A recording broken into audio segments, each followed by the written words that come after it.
Then the Lord said to Moses, "Tell the Israelites to turn back and encamp near Pi Hahiroth, between Migdol and the sea. They are to encamp by the sea, directly opposite Baal Zephon. Pharaoh will think, the Israelites are wandering around the land in confusion, hemmed in by the desert. And I will harden Pharaoh's heart, and he will pursue them. But I will gain glory for myself through Pharaoh and all his army, and the Egyptians will know that I am the Lord."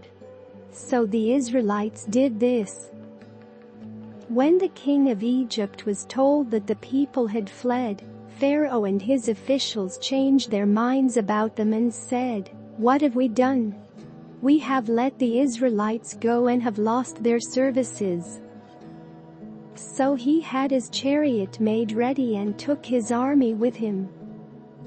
He took 600 of the best chariots, along with all the other chariots of Egypt, with officers over all of them. The Lord hardened the heart of Pharaoh king of Egypt, so that he pursued the Israelites, who were marching out boldly. The Egyptians, all Pharaoh's horses and chariots, horsemen and troops, pursued the Israelites and overtook them as they camped by the sea near Pi Hahiroth, opposite Baal Zephon. As Pharaoh approached, the Israelites looked up, and there were the Egyptians, marching after them. They were terrified and cried out to the Lord. They said to Moses, "Was it because there were no graves in Egypt that you brought us to the desert to die? What have you done to us by bringing us out of Egypt? Didn't we say to you in Egypt, 'Leave us alone, let us serve the Egyptians'? It would have been better for us to serve the Egyptians than to die in the desert." Moses answered the people, "Do not be afraid. Stand firm and you will see the deliverance the Lord will bring you today. The Egyptians you see today you will never see again.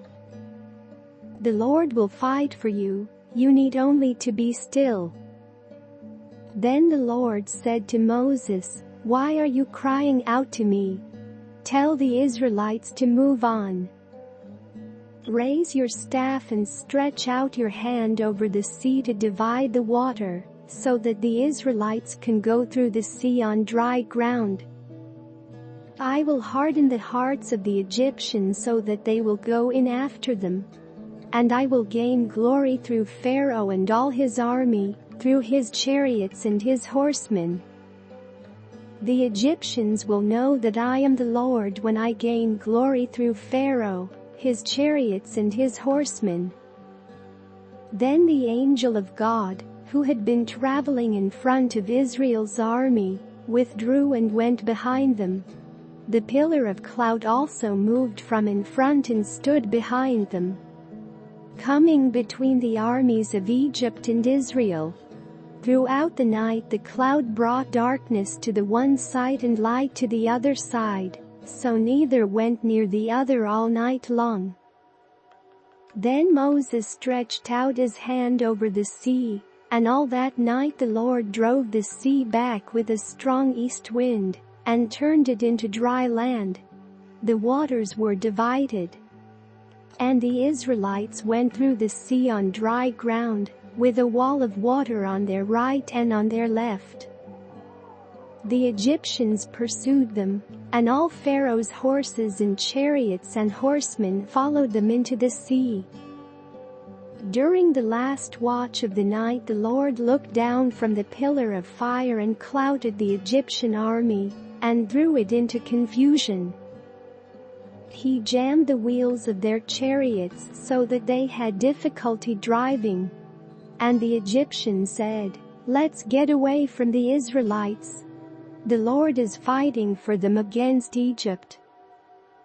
Then the Lord said to Moses, "Stretch out your hand over the sea, so that the waters may flow back over the Egyptians and their chariots and horsemen."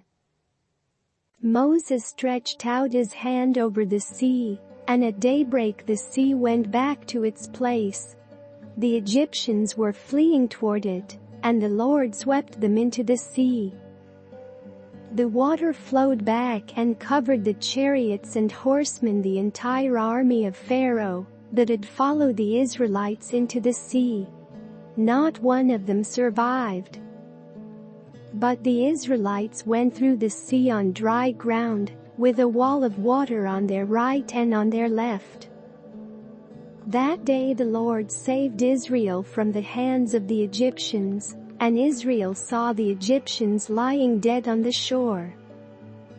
And when the Israelites saw the mighty hand of the Lord displayed against the Egyptians, the people feared the Lord and put their trust in him and in Moses his servant,